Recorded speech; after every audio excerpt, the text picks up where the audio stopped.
Le soleil d'octobre 1888 déclinait lentement derrière les toits de tuiles rouges du quartier Saint-Mauron, à Marseille. Les rues pavées résonnaient encore des cris des marchands ambulants et du claquement des sabots des chevaux tirant les charrettes chargées de marchandises du vieux port. Dans cette partie populaire de la ville, où les familles d'ouvriers et d'artisans vivaient dans des maisons serrées les unes contre les autres, chacun connaissait les affaires de son voisin. C'est dans ce décor que vivait la famille Beaumont, arrivée à Marseille quelques années auparavant depuis les Antilles. Henri Beaumont, un homme robuste aux mains calleuses par le travail portuaire, avait trouvé un emploi stable au port de commerce. Sa femme, Célestine, une femme douce aux yeux perçants, prenait soin de leur modeste foyer et de leurs 2 filles jumelles, Amélie et Julien. Les jumelles, âgées de 8 ans, étaient d'une beauté saisissante. Leurs cheveux crépus formaient des boucles parfaites autour de leur visage, aux traits fins, et leurs grands yeux noirs semblaient toujours observer le monde avec une curiosité inhabituelle pour leur âge. Elles portaient toujours des robes identiques que leur mère cousait avec amour, dans les tissus colorés qu'Henri rapportait parfois du port. Madame Rousseau, la voisine septuagénaire qui habitait la maison mitoyenne, fut la première à remarquer quelque chose d'étrange dans le comportement des petites. Chaque après-midi, vers 3 heures, quand le soleil commençait à décliner, elle entendait des rires cristallins provenant du petit jardin des Beaumont. Ce n'était pas inhabituel en soi, les enfants jouent, après tout. Mais ces rires étaient accompagnés de voix qu'elle ne reconnaissait pas. « Bonjour, monsieur Cartier », entendait-elle Amélie dire d'une voix chantante. « Comment allez-vous aujourd'hui ?»« Oh, nous savons que vous aimez les fleurs violettes », répondait Julien avec un petit rire. « Maman nous l'a dit. » Madame Rousseau fronçait les sourcils. « Quel monsieur Cartier ? Il n'y avait personne de ce nom dans le quartier. Du moins, pas vivant. » Elle se souvenait vaguement d'un certain Cartier, un vieux jardinier qui était mort l'hiver dernier et qui, effectivement, cultivait des violettes dans son petit lopin de terre derrière l'église. Intriguée et légèrement inquiète, elle décida d'observer plus attentivement. Se postant discrètement derrière ses rideaux en dentelle, elle scrutait le jardin des Beaumont.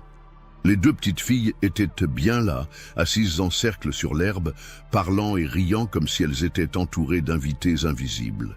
Elles servaient le thé dans de petites tasses en porcelaine ébréchée, tendaient des biscuits imaginaires et menaient des conversations entières avec leurs invités fantômes.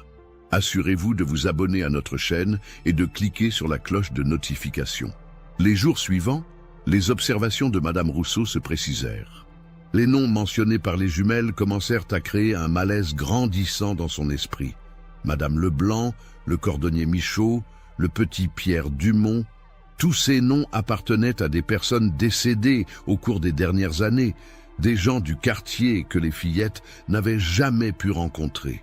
Le plus troublant était la précision de leur conversation.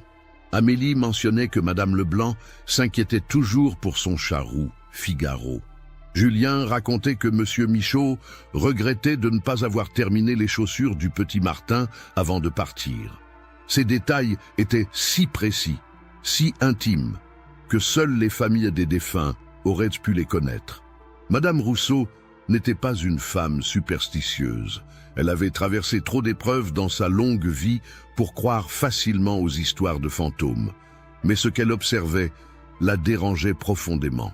Elle décida d'en parler à Madame Moreau, l'épicière du coin, une femme pragmatique qui connaissait tout le monde dans le quartier. « Ces petites Beaumont, commença-t-elle un matin en achetant son pain quotidien, elles ont des jeux particuliers. » Madame Moreau leva les yeux de ses comptes. « Particuliers comment ?»« Elles parlent aux morts, Pauline. Je les entends tous les après-midi. Nommer des gens du quartier qui ne sont plus de ce monde. » L'épicière fronça les sourcils. « Les enfants ont beaucoup d'imagination, Augustine. Peut-être qu'ils ont entendu leurs parents parler de ces personnes. »« Non, tu ne comprends pas, » insista Madame Rousseau. « Elles connaissent des détails que même nous ne savions pas. Des choses personnelles, intimes. » Cette conversation fut le début d'une série de murmures qui commencèrent à circuler dans le quartier. D'autres voisins, intrigués par les propos de Madame Rousseau, commencèrent à prêter attention au jeu des jumelles. Monsieur Blanc, le boulanger, admit qu'il avait lui aussi entendu des choses étranges. Madame Petit, qui habitait de l'autre côté de la rue, confirma avoir observé les fillettes avoir des conversations animées avec des interlocuteurs invisibles. Célestine Beaumont remarqua rapidement le changement d'attitude de ses voisins. Les sourires polis se faisaient plus rares, les conversations s'arrêtèrent brusquement quand elle approchait. Au marché, elle sentait les regards curieux et légèrement craintifs posés sur elle et ses filles. Les autres mères éloignaient subtilement leurs enfants quand Amélie et Julien s'approchèrent pour jouer. « Henri, dit-elle un soir, alors qu'ils dînaient de leur simple repas de soupe et de pain, les gens nous regardent bizarrement. Je crois qu'il y a des rumeurs qui circulent sur les filles. » Henri leva les yeux de son bol. Ses traits fatigués par les longues journées de labeur au port se durcirent. Quel genre de rumeurs? Je ne sais pas exactement, mais c'est en rapport avec leur jeu. Madame Rousseau a fait quelques commentaires étranges sur leur conversation dans le jardin. Les jumelles, qui mangeaient sagement leur soupe, échangèrent un regard rapide. Amélie posa sa cuillère. « Papa, pourquoi les gens ne veulent plus nous parler ?» demanda-t-elle de sa petite voix claire. « Quels gens, ma puce ?» répondit Henri en s'efforçant de garder un ton léger. « Nos amis du jardin, » précisa Julien. « Monsieur Cartier dit que les vivants ont peur de nous maintenant. » Un silence pesant tomba sur la table. Célestine sentit un frisson lui parcourir l'échine. Henri posa sa cuillère et regarda ses filles avec attention. « De quels amis parlez-vous, mes chéris ?» demanda-t-il doucement. « Oh, ils sont très gentils, » répondit Amélie avec un sourire innocent. « Il y a Monsieur Cartier qui nous montre comment faire pousser des fleurs, et Madame Leblanc qui nous raconte des histoires sur Figaro, et le petit Pierre qui nous apprend des jeux. Et d'où viennent ces amis ?» continua Henri, s'efforçant de masquer son trouble. « Du grand jardin blanc !» répondit Julien en pointant vaguement vers la direction du cimetière municipal. « Ils sont très contents de pouvoir jouer avec nous. Ils disent qu'ils s'ennuyaient beaucoup là-bas. » Célestine et Henri échangèrent un regard lourd de sens. Le grand jardin blanc ne pouvait faire référence qu'au cimetière Saint-Pierre, situé à quelques rues de leur maison. Les descriptions innocentes de leurs filles prenaient soudain une dimension inquiétante. Cette nuit-là, allongés dans leur lit étroit, Henri et Célestine chuchotèrent longuement. Ils étaient des gens simples, travailleurs, qui n'avaient jamais eu à faire face à quelque chose d'aussi inexplicable. Leur fille semblait parfaitement normale par ailleurs.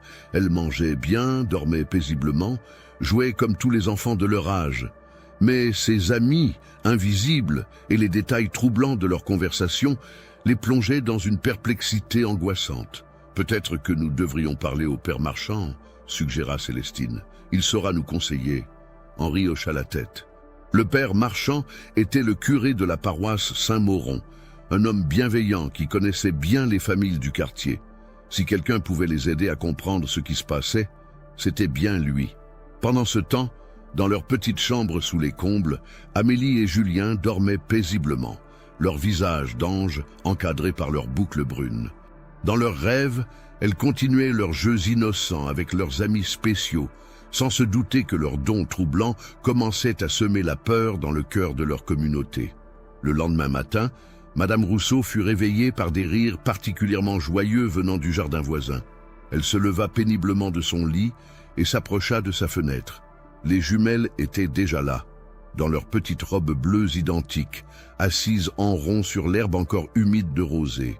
Mais cette fois, leur voix portait plus loin, et ce qu'elle entendit lui glaça le sang. « Oh, Madame Violette !» s'exclamait Amélie en battant des mains. « Vous nous avez manqué.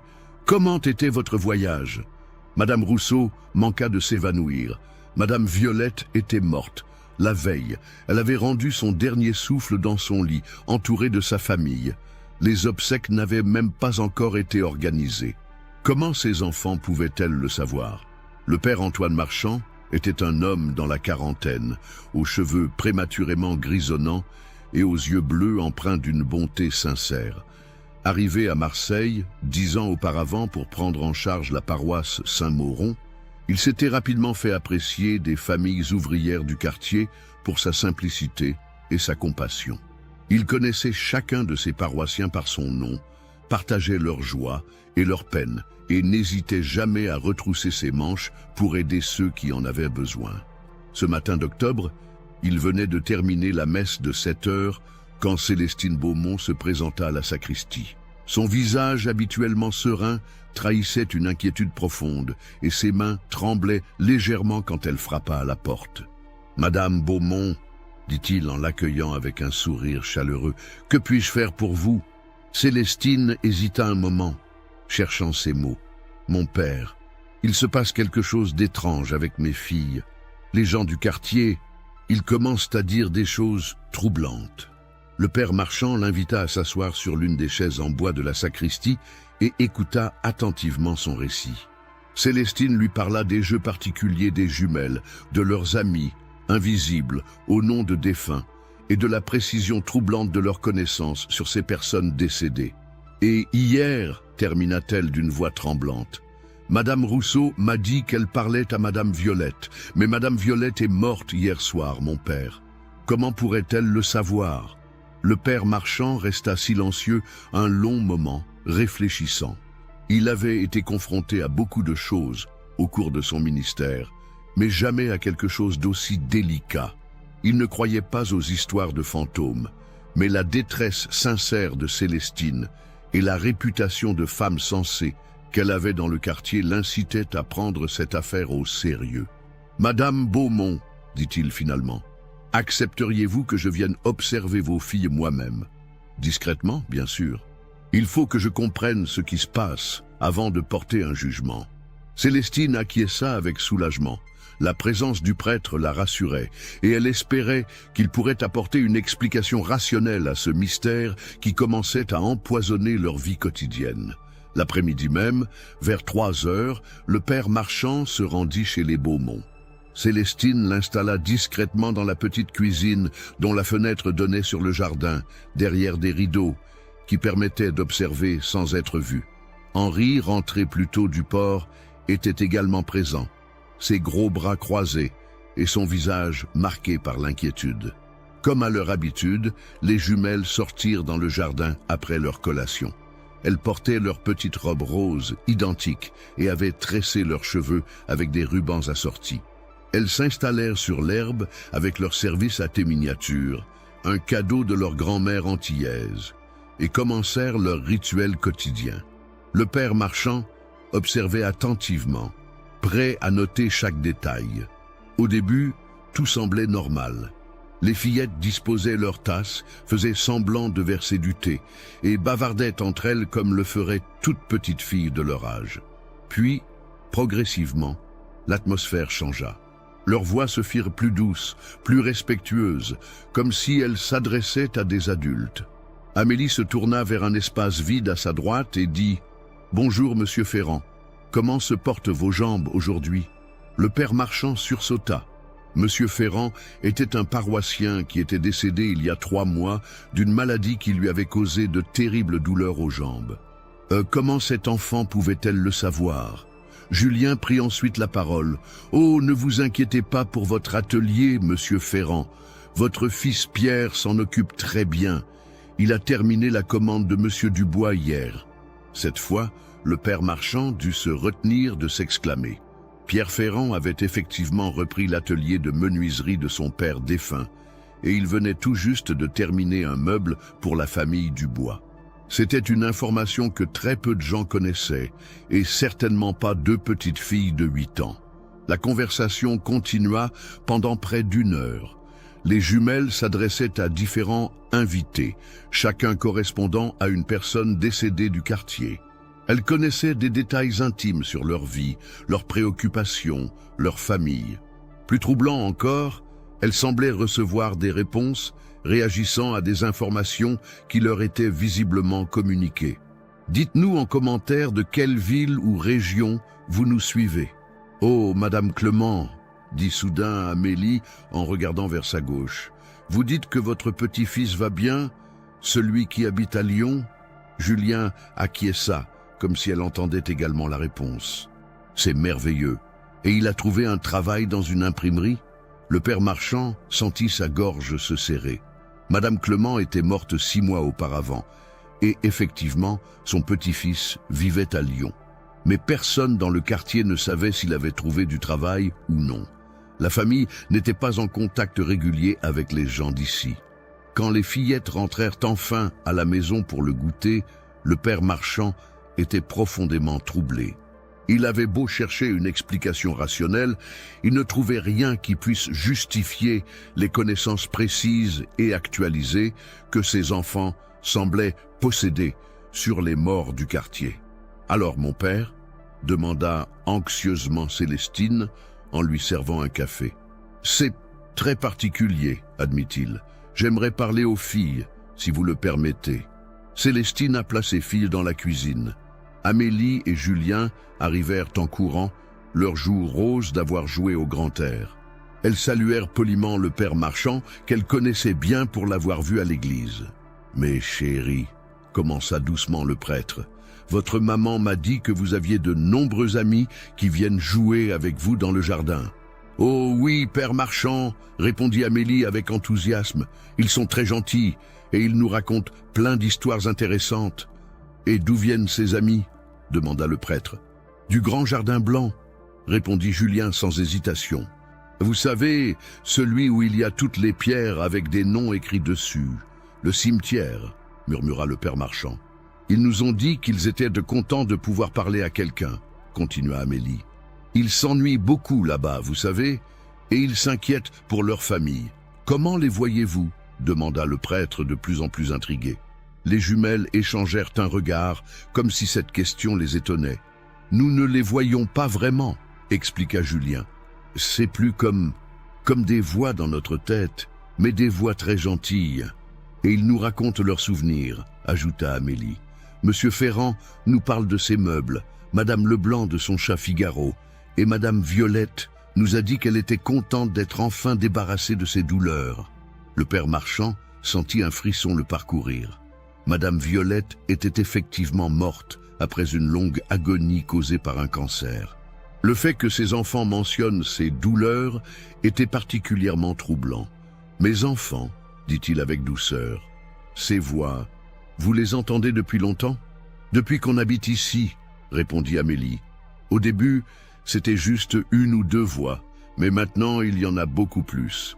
Et elles viennent de plus en plus souvent, » ajouta Julien, « surtout quand de nouvelles personnes arrivent au grand jardin blanc. » Le père Marchand comprit qu'elle faisait référence aux nouveaux décès et aux nouvelles sépultures. Cette précision le troubla encore davantage. Après avoir pris congé de la famille Beaumont, le père Marchand rentra au presbytère dans un état de profonde perplexité. Il passa la soirée à réfléchir et à prier, cherchant une réponse à ce mystère. Sa formation théologique lui avait enseigné que les morts reposent en paix en attendant la résurrection et que les communications avec l'au-delà n'étaient pas possibles selon la doctrine catholique. Pourtant, ce qu'il avait observé défait toute explication logique. Ses enfants ne mentaient manifestement pas et leurs parents étaient des gens honnêtes et pieux. Il décida de mener sa propre enquête pour vérifier certains des renseignements que les jumelles avaient mentionnés. Le lendemain, il rendit visite à Pierre Ferrand, le fils du menuisier décédé. Effectivement, il avait terminé la commande des Dubois la veille au soir, exactement comme l'avaient dit les fillettes. Pierre fut surpris que le prêtre soit au courant de ce détail si rapidement. Le père Marchand se rendit ensuite chez les Clément pour prendre des nouvelles de la famille. Il apprit de la belle-fille de la défunte que son fils à Lyon avait effectivement trouvé un emploi dans une imprimerie, une nouvelle qu'elle venait tout juste de recevoir par courrier. Chaque vérification confirmait les affirmations des jumelles. Le père Marchand commençait à réaliser qu'il était confronté à quelque chose qui dépassait son entendement et sa formation religieuse. Cette nuit-là, il décida d'écrire à son ami le père Dubois, un prêtre érudit qui officiait à Paris et qui s'intéressait aux phénomènes inexpliqués. Si quelqu'un pouvait l'aider à comprendre cette situation, c'était bien lui. Mais le temps pressait. Les rumeurs dans le quartier prenaient de l'ampleur et il voyait bien que la famille Beaumont commençait à souffrir de l'ostracisme naissant de leurs voisins. Il fallait trouver une solution rapidement, avant que la situation ne devienne incontrôlable. 3 semaines s'étaient écoulées depuis la première visite du père Marchand chez les Beaumont, et la situation dans le quartier Saint-Mauron s'était considérablement dégradée. Les murmures s'étaient transformés en discussions ouvertes, puis en véritables accusations. Les familles évitaient ostensiblement les Beaumont, et certains allaient jusqu'à faire le signe de croix quand ils croisaient les jumelles dans la rue. Henri voyait ses collègues du port le regarder avec méfiance, et certains contrats de menuiserie qu'il effectuait le soir pour arrondir les fins de mois avaient été annulés sans explication. Célestine ne trouvait plus personne pour lui vendre ses légumes au marché, les commerçants détournant le regard quand elle s'approchait de leurs étals. Les jumelles, elles, semblaient ne pas comprendre cette hostilité grandissante. Elles continuaient leur jeu quotidien avec une innocence touchante, mais même elles commençaient à percevoir le changement d'atmosphère.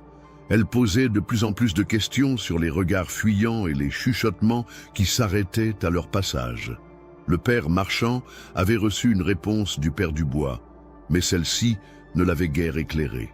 Son confrère parisien lui suggérait de consulter les archives diocésaines pour voir si des cas similaires avaient été répertoriés par le passé, tout en lui recommandant la plus grande prudence pour éviter tout scandale. C'est dans ce contexte tendu qu'arriva à Marseille le docteur Émile Charcot, neveu du célèbre neurologue Jean-Martin Charcot. Le jeune médecin, âgé de 32 ans, s'était spécialisé dans les troubles mentaux et les phénomènes psychologiques inexpliqués. Il était venu dans le Midi pour étudier certains cas de possession signalés dans la région, dans le cadre de ses recherches sur l'hystérie et les manifestations psychosomatiques.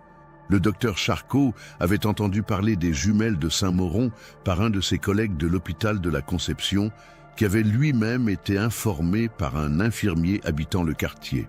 Intrigué par ce cas qui semblait relever de son domaine de compétence, il décida de mener sa propre investigation. Il prit contact avec le père Marchand, qui accueillit avec soulagement l'arrivée d'un homme de science capable d'apporter peut-être un éclairage rationnel sur cette affaire troublante. « Mon père, » dit le docteur Charcot lors de leur première rencontre au presbytère, « ce que vous me décrivez correspond à certains cas que j'ai étudiés à Paris. Il existe des phénomènes de transmission de pensée, d'hypermnésie, ou même de captation d'informations par des canaux que nous ne comprenons pas encore complètement. » Le père Marchand écoutait attentivement ces explications scientifiques qui lui apportaient un certain réconfort. L'idée que tout cela puisse avoir une explication médicale le rassurait considérablement. « Accepteriez-vous de m'accompagner chez ces enfants ?» demanda le docteur. « J'aimerais les observer et peut-être effectuer quelques tests. » La famille Beaumont, épuisée par les semaines de tension et d'isolement, accepta volontiers de recevoir le médecin.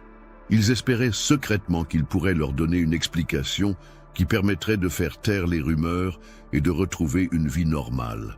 Le docteur Charcot arriva chez les Beaumont par un après-midi gris de novembre, accompagné du père Marchand. Il était un homme élégant, aux manières raffinées, qui portait un costume sombre et des lunettes cerclées d'or. Son attitude bienveillante et professionnelle rassura immédiatement Célestine et Henri. Après avoir longuement discuté avec les parents, il demanda à observer les jumelles pendant leur jeu habituel. Amélie et Julien, habitués maintenant aux visiteurs, accueillirent le docteur avec leur politesse naturelle et sortirent dans le jardin pour leur rituel quotidien. Le docteur Charcot s'installa à la fenêtre avec un carnet de notes et commença ses observations méthodiques. Il notait chaque détail, les expressions faciales des enfants, leurs gestes, le ton de leur voix, les pauses dans leur conversation. Au bout d'une heure d'observation, il demanda à s'entretenir seul avec les jumelles. Célestine hésita, mais le père Marchand la rassura. Le médecin installa les fillettes dans le petit salon et commença un interrogatoire en douceur. « Mes petites demoiselles, commença-t-il avec un sourire bienveillant, parlez-moi de vos amis spéciaux. Comment entendez-vous leur voix ?» Amélie et Julien se regardèrent, puis Amélie prit la parole. « Ce ne sont pas vraiment des voix, docteur. C'est plus comme des pensées qui nous arrivent. »« Et depuis quand avez-vous ces pensées particulières ?»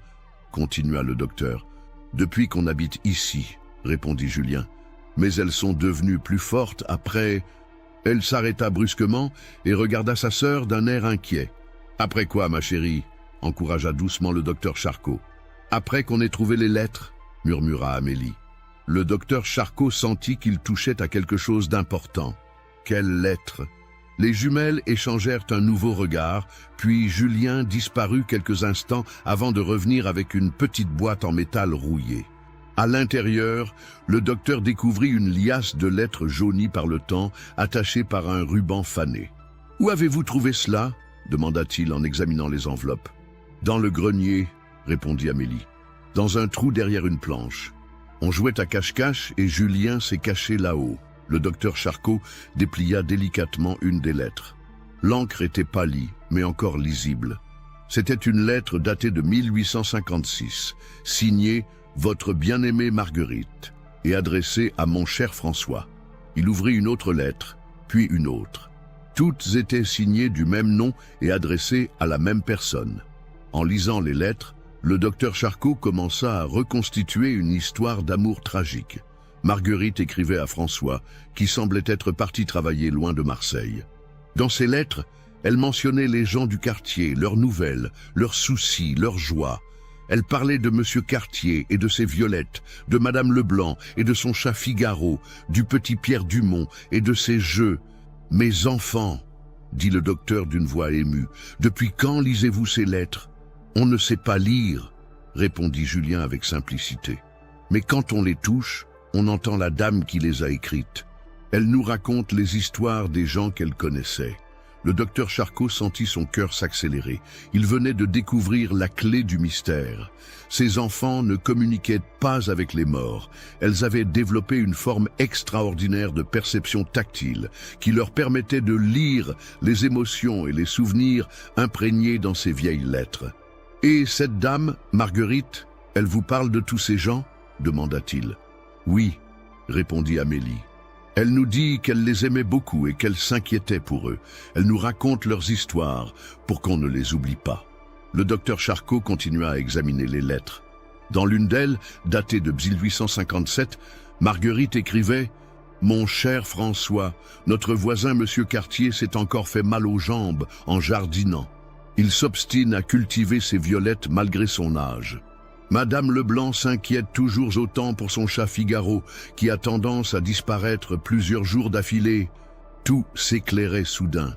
Les amis des jumelles n'étaient autres que les personnages décrits dans ces lettres d'amour vieilles de plus de 30 ans.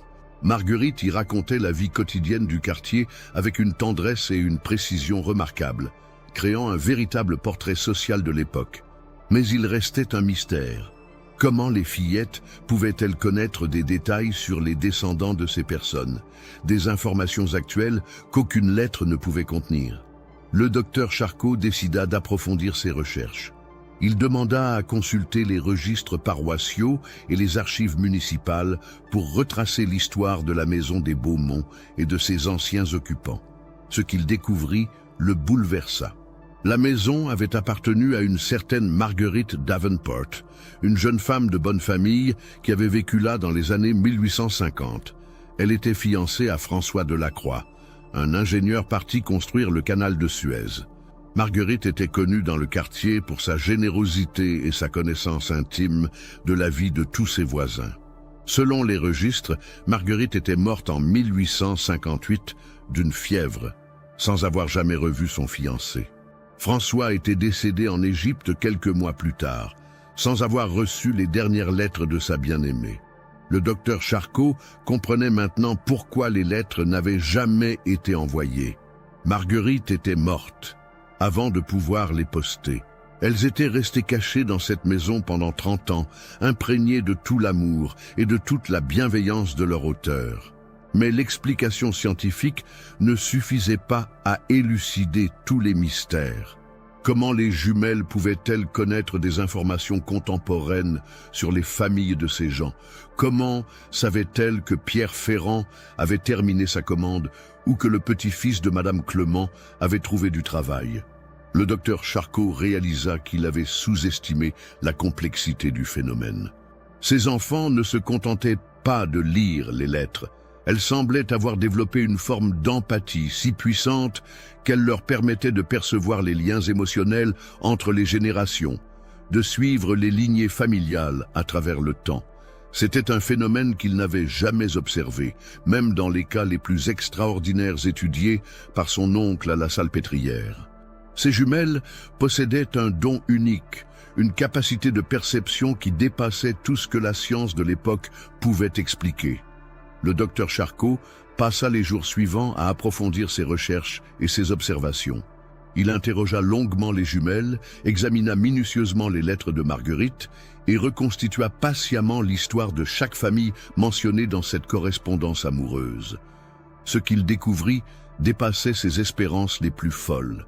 Marguerite Davenport n'était pas seulement une jeune femme amoureuse, c'était une véritable chroniqueuse de son époque.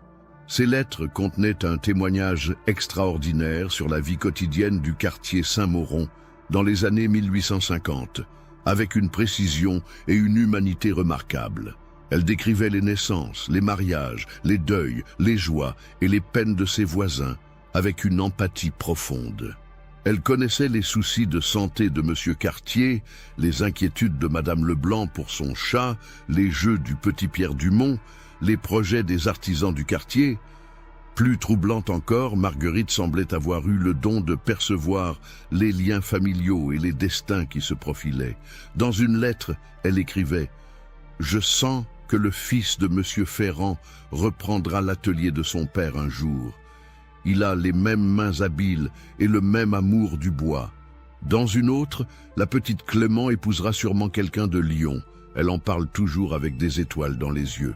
Le docteur Charcot comprit que les jumelles ne faisaient pas qu'accéder aux souvenirs contenus dans les lettres. Elles héritaient également de cette capacité extraordinaire de Marguerite à percevoir les liens invisibles entre les gens et les générations. C'est comme si Marguerite avait transmis son don à ses enfants, expliqua-t-il au père Marchand lors d'une de leurs longues discussions. Elles ne voient pas les morts. Elles perçoivent l'amour et l'attention que Marguerite portait à ses contemporains. Et cette perception s'étend naturellement à leurs descendants. Le père Marchand écoutait ces explications avec un mélange de fascination et de soulagement. Donc, il n'y a rien de surnaturel ? Au contraire, répondit le docteur Charcot, c'est tout à fait surnaturel, mais dans le sens le plus beau du terme. Ces enfants ont hérité d'un don extraordinaire d'empathie et de perception. Elles sont connectées à l'amour de Marguerite pour sa communauté et cet amour transcende le temps. Pendant ce temps, la situation des Beaumont empirait de jour en jour. Les rumeurs avaient atteint un point de non-retour et certains habitants du quartier parlaient ouvertement de faire appel aux autorités religieuses ou même civiles pour résoudre le problème. Henri avait perdu son emploi au port après que des collègues superstitieux aient refusé de travailler avec le père des sorcières. Célestine ne trouvait plus personne pour lui vendre de la nourriture, et la famille commençait à souffrir de cette mise à l'index social. Les jumelles, elles, continuaient leur jeu avec une innocence touchante, mais elles commençaient à percevoir la détresse de leurs parents. Elles posaient de plus en plus de questions sur les regards hostiles et les chuchotements qui les suivaient partout. C'est alors que le docteur Charcot prit une décision courageuse. Il organisa une grande réunion dans la salle paroissiale, invitant tous les habitants du quartier à venir entendre la véritable explication de ce mystère qui les troublait tant. Partagez cette vidéo avec quelqu'un qui aime les mystères sombres. Le soir venu, la salle était comble. Hommes, femmes, enfants, tous étaient venus, poussés par la curiosité et l'inquiétude. Le père Marchand ouvrit la réunion par une prière, puis céda la parole au docteur Charcot. « Mes chers concitoyens, » commença le médecin, « je suis venu aujourd'hui pour vous révéler la vérité sur les fillettes Beaumont et leur prétendue communication avec les morts. » Un murmure parcourut l'assistance. Le docteur Charcot raconta alors toute l'histoire.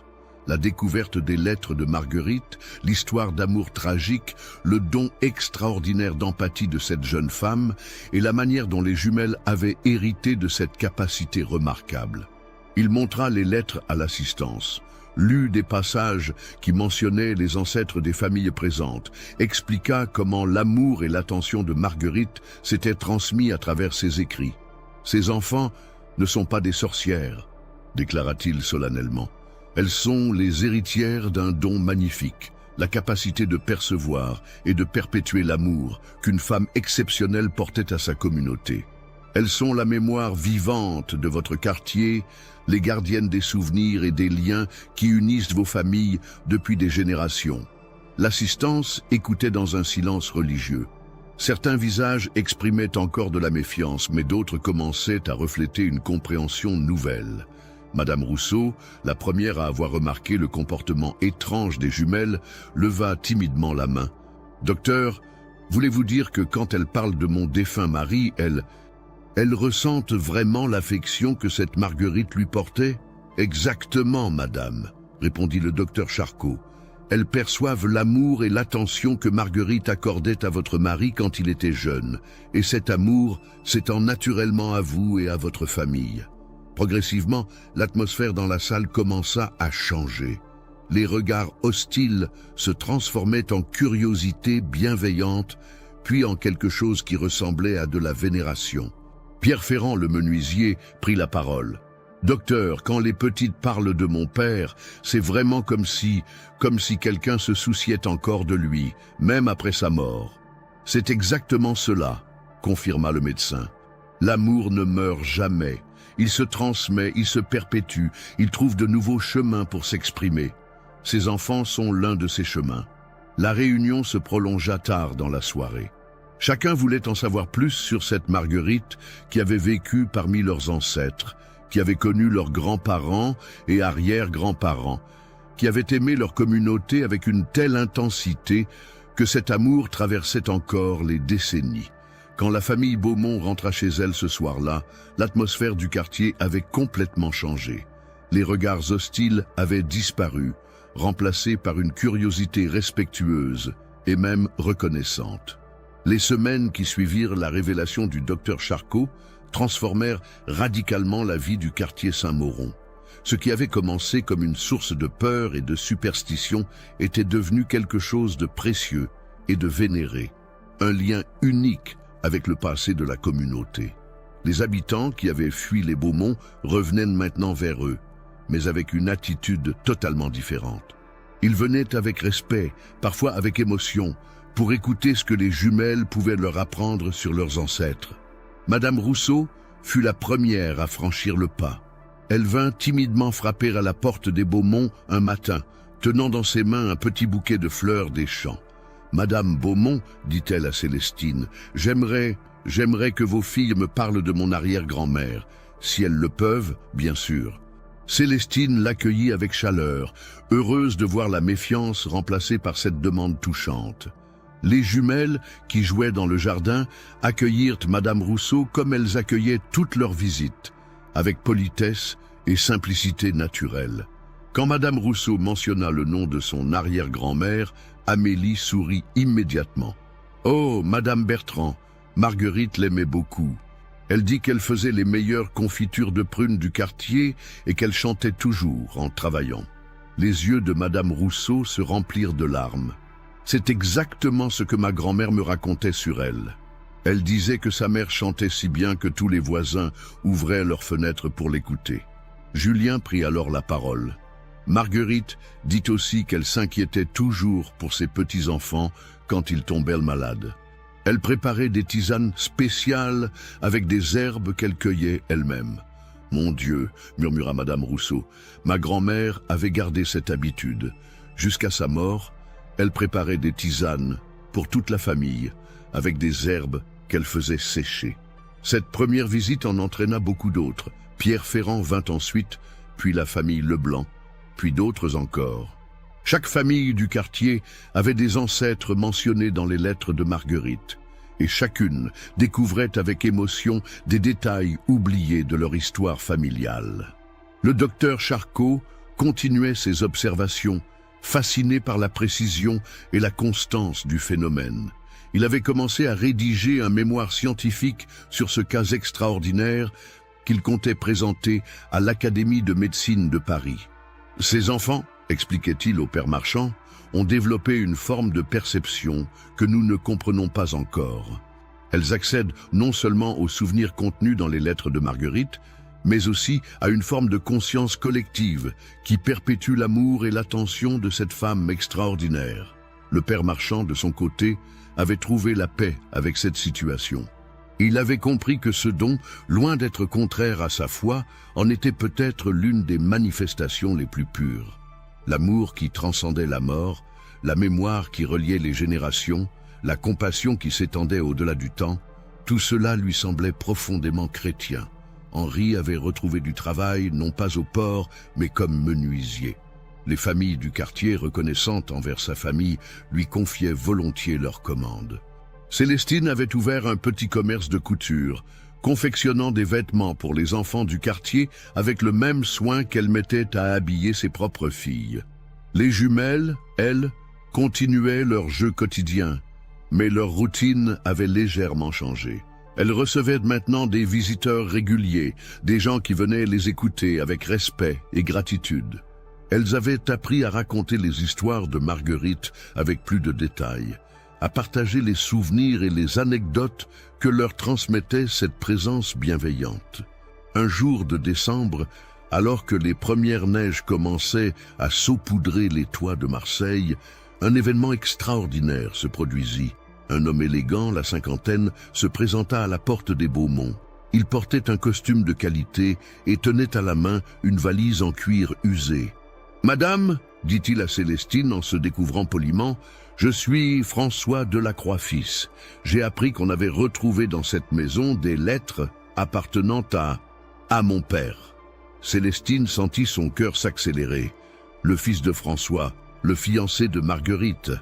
Elle l'invita immédiatement à entrer et envoya Henri chercher le docteur Charcot et le père Marchand. François Delacroix fils expliqua qu'il avait appris l'existence des lettres par un ami médecin qui avait entendu parler des recherches du docteur Charcot. Il avait fait le voyage depuis Paris dès qu'il avait eu la confirmation que ces lettres étaient bien celles que son père avait attendues en vain en Égypte. « Mon père est mort en prononçant le nom de Marguerite », raconta-t-il avec émotion. Il n'a jamais su qu'elle était morte avant lui. Il a attendu ses lettres jusqu'à son dernier souffle. Quand les jumelles rencontrèrent François fils, quelque chose d'extraordinaire se produisit.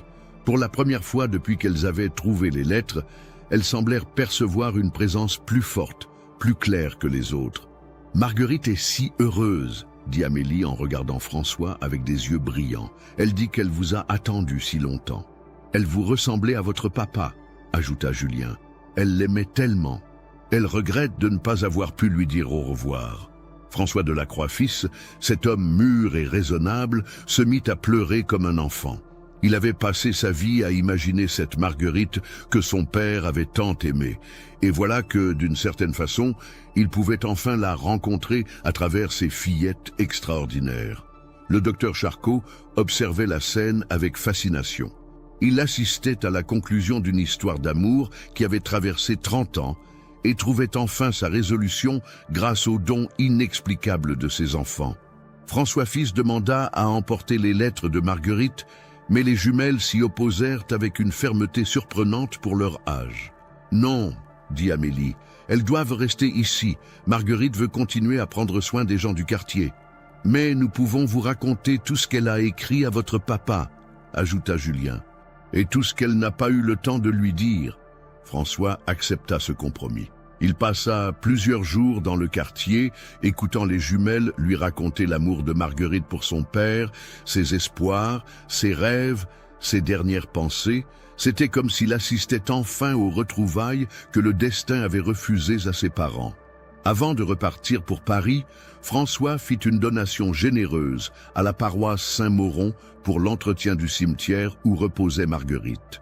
Il promit également de revenir chaque année pour entendre les jumelles, lui parler de celle qui aurait dû être sa mère. L'histoire des jumelles de Saint-Mauron fit bientôt le tour de Marseille, puis de la région. Le mémoire du docteur Charcot, publié dans la Revue de médecine de Paris, attira l'attention des savants de toute l'Europe. Mais ce qui avait commencé comme un phénomène scientifique était devenu quelque chose de bien plus profond, un témoignage sur le pouvoir de l'amour à transcender la mort et à unir les générations. Les jumelles grandirent dans ce rôle particulier, devenant les gardiennes de la mémoire du quartier. Elles apprirent à lire et à écrire, non pas dans les livres, mais dans les émotions et les souvenirs qui imprégnaient les objets anciens. Leur don s'affina avec l'âge, leur permettant de percevoir des liens de plus en plus subtils entre le passé et le présent. Marguerite Davenport, morte jeune et oubliée pendant 30 ans, était redevenue vivante à travers elle. Son amour pour sa communauté continuait à s'exprimer, à consoler, à rassembler les gens autour de leur histoire commune. Et dans le petit jardin de la maison de Saint-Mauron, 2 petites filles continuaient à prendre le thé avec leurs amis invisibles, perpétuant un lien d'amour qui, défiant le temps et la mort, transformant une tragédie en bénédiction, un mystère en miracle quotidien. Le quartier avait trouvé en elles non pas des sorcières ou des diseuses de bonne aventure, mais quelque chose de bien plus précieux, la preuve vivante que l'amour véritable ne meurt jamais, qu'il trouve toujours un moyen de se transmettre, de se perpétuer, de continuer à réchauffer les cœurs, même après que la voix qui l'exprimait se soit tue à jamais. Aimez pour soutenir notre contenu et abonnez-vous pour ne pas manquer les prochaines histoires. Amélie et Julien Beaumont vécurent toute leur vie dans la maison de Saint-Mauron. Elles ne se marièrent jamais, consacrant leur existence à leurs dons extraordinaires. Elles devinrent les historiennes officieuses du quartier, aidant les familles à retrouver leurs racines et à comprendre leur héritage. Le docteur Charcot continua à étudier leur cas jusqu'à sa mort, sans jamais parvenir à expliquer complètement leurs capacités. Ces recherches contribuèrent néanmoins aux premiers travaux sur la mémoire collective et la transmission émotionnelle. La maison des Beaumont devint un lieu de pèlerinage pour tous ceux qui cherchaient à renouer avec leur passé familial. Les lettres de Marguerite, toujours conservées dans leur boîte rouillée, continuèrent à révéler leurs secrets aux jumelles jusqu'à leur mort, survenue le même jour en 1952, à l'âge de 72 ans. Selon la légende locale, leurs derniers mots furent pour annoncer que Marguerite les attendait enfin et qu'elles étaient heureuses de pouvoir enfin la rencontrer face à face, après avoir été si longtemps ses messagères sur terre. La maison fut transformée en petit musée de l'histoire du quartier et les lettres de Marguerite furent finalement données au musée d'histoire de Marseille, où elles témoignent encore aujourd'hui de cette extraordinaire histoire d'amour qui transcenda la mort grâce à 2 petites filles aux dons inexplicables. Ceci est une œuvre de fiction inspirée de faits réels.